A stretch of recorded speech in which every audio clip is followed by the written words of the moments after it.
Buenos días, tardes, noches, dependiendo de la hora en la que me estén viendo. Yo les voy a hablar acerca de lo que son las vías motoras en el sistema nervioso. Mi nombre es Andrea Velázquez y empecemos. Bueno, antes que nada hay que comprender que las vías motoras son estructuras neuroanatómicas que se integran funcionalmente con la corteza motora, corteza premotora, núcleos basales del telencéfalo, formación reticular, sustancia negra, núcleo rojo, núcleos vestibulares, cerebelo, óliva vulvar, núcleos motores de los pares craneales y astas anteriores. Estas estructuras generan vías que conducen impulsos motores voluntarios, automáticos y asociados. Estos impulsos cumplen su cometido ya sea mediante una vía piramidal o extrapiramidal, de las cuales hablaremos a continuación. Hay que tener en cuenta que las vías motoras se dividen en vía piramidal y vía extrapiramidal mencionadas anteriormente. Estas trabajan en conjunto para desempeñar la motilidad en forma armónica y coordinada. Las vías piramidales se dividen en vía piramidal propiamente dicha, vía córtico-nuclear o geniculada y vía córtico-rubroespinal.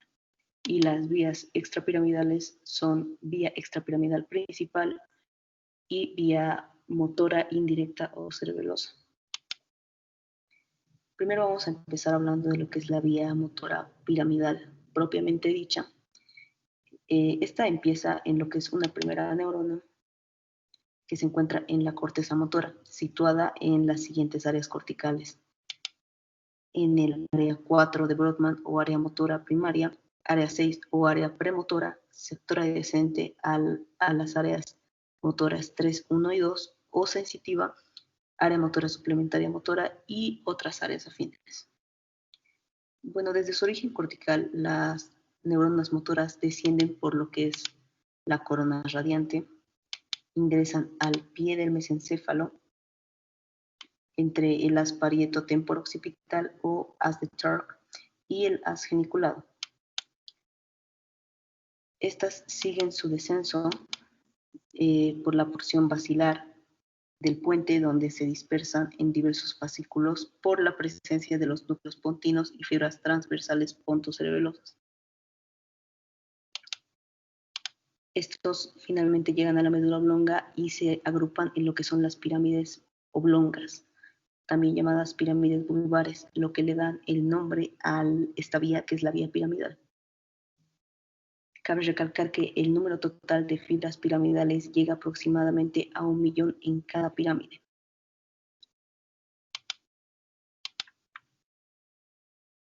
El haz corticoespinal o piramidal, al llegar a la parte inferior de la médula oblonga, un 80 al 90% de este se decusa al lado opuesto, formando lo que sería el haz piramidal o córtico-espinal cruzado.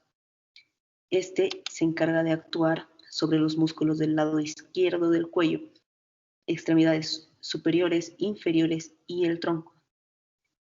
Mientras que el resto de las fibras que no se decusa llegan al cordón anterior de la médula espinal, formando lo que es el haz córtico-espinal anterior o directo. Ambos haces descienden dejando sus fibras de sustancia gris en las astas anteriores de la médula espinal. Las fibras del haz piramidal cruzado, ubicadas en el cordón lateral, terminan haciendo sinapsis en el asta anterior de la médula espinal del mismo lado, mientras que las fibras del haz piramidal directo llegan a las astas anteriores del lado opuesto a su origen. Ambas vías, al llegar a lo que es el asta anterior, hacen sinapsis con lo que sería una segunda neurona.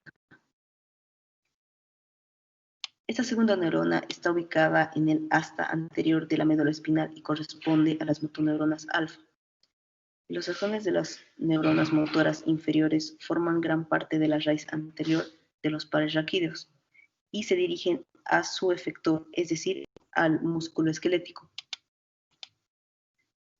En este caso, un músculo de la pierna que se puede ver claramente, donde realizan sinapsis con las placas motoras en las cuales descargan su intermediario químico, en este caso la acetilcolina, la cual desencadenaría la contracción muscular.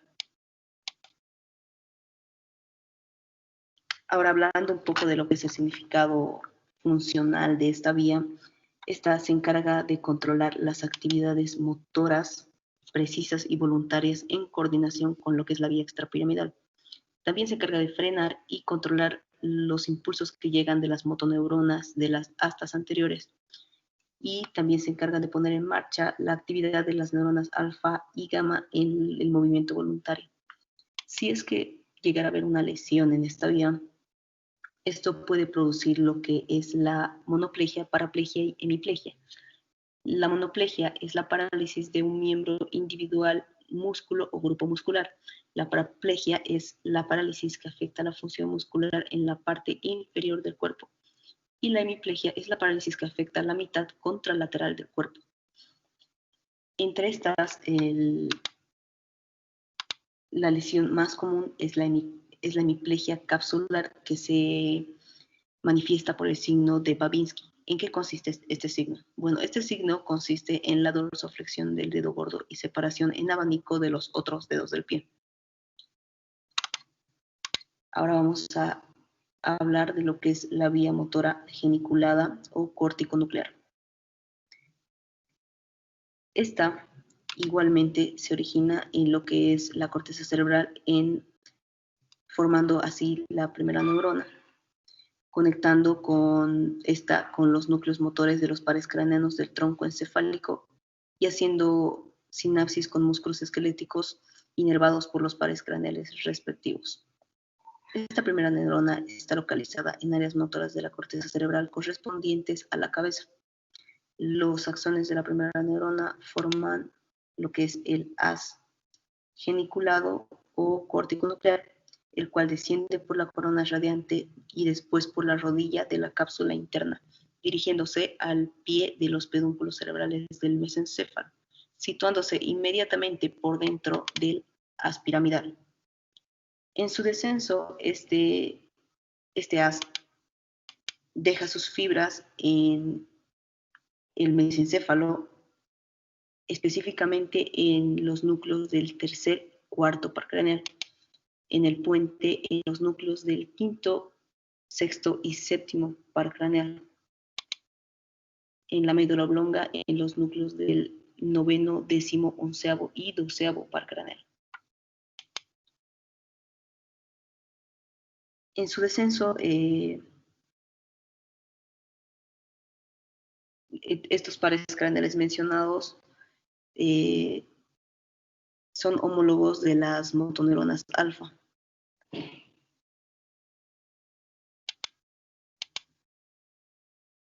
Una lesión en esta vía corticonuclear o geniculada podría ocasionar lo que es una parálisis facial central o inferior en el sentido opuesto de la lesión. En cambio, cuando se lesiona el núcleo o el nervio facial, se produce una parálisis facial total del mismo lado de la lesión. Siguiendo con las vías, ahora vamos a hablar de lo que es la vía córtico-rubroespinal. Esta vía es una vía motora accesoria que se origina en la corteza cerebral, atravesando el brazo posterior de la cápsula interna, hace sinapsis con lo que es el núcleo rojo mesencefálico, para luego terminar haciendo sinapsis con la asta anterior de la médula espinal. Del lado opuesto, cabe recalcar, para dirigirse luego a lo que es el músculo esquelético y por fin cumplir su función. ¿De qué se encarga esta vía? Esta se encarga del control fino de las manos. Ahora vamos a hablar de lo que es la vía extrapiramidal principal, que, recordando lo que dijimos anteriormente, la vía extrapiramidal se divide en dos: la vía extrapiramidal principal y la vía motora indirecta o cerebelosa. Bueno, esta vía es la vía de interconexiones funcionales de los núcleos. de los núcleos caudado, putamen, globo pálido, núcleo del tálamo, núcleo subtalámico, núcleo rojo, sustancia negra, núcleos reticulares y vestibulares y lo que es la oliva vulvar. Las estructuras piramidales, extrapiramidales que forman diversos circuitos se proyectan a las astas anteriores de la médula espinal mediante los siguientes haces, que son el haz reticuloespinal, haz olivoespinal, haz rubroespinal, haz tectoespinal, los haces vestibulares y un haz que es denominado el nigroespinal. Estos se dirigen a lo que es una motoneurona alfa del asta anterior de la médula espinal. Hablando del significado funcional de esta vía, podemos decir que esta se encarga de regular el tono muscular y proporcionar los movimientos voluntarios e involuntarios. También nos da lo que es el carácter especial y propio de cada individuo, que es lo que nos diferencia de los demás, como es la expresión de la cara, la forma de hablar, la forma de caminar, etc. Junto con la vía piramidal interviene en la ejecución de ciertos patrones de actividad motora, como el jugar, bailar, escribir, etc. También actúa en el control del conocimiento de la sucesión de los movimientos, como poner en marcha un automóvil, prender una computadora, manejar una bicicleta, cosas que hacemos en nuestro diario vivir. También cabe recalcar que trabaja en conjunto con la corteza cerebral motora, ganglios basales y corteza cerebral, formando así lo que es el circuito motor, denominado también circuito córtico pontocerebelo cortical.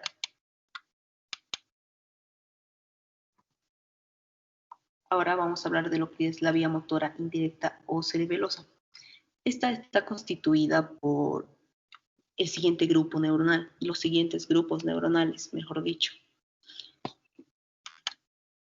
Primero, córtico-pontina, una neurona pontocerebelosa, neurona cerebelo-olivar, neurona dentotalámica u olivo-rúbrica, neurona tálamo-estriada, tanto como la neurona tálamo-cortical, una neurona estriorrúbrica y una neurona rubroespinal. El impulso de estas llega a lo que es el asta anterior de la médula espinal y termina haciendo sinapsis con las placas neuromusculares de los músculos esqueléticos, donde previa liberación de lo que es la acetilcolina provocan lo que es la contracción muscular. Como podemos ver acá, la neurona rubroespinal desciende a lo que es el asta anterior para poder hacer sinapsis con el músculo esquelético y provocar una contracción muscular. Hablando del significado funcional de esta se encarga de la planificación y regulación de los movimientos realizados con precisión y destreza, especialmente en las extremidades superiores.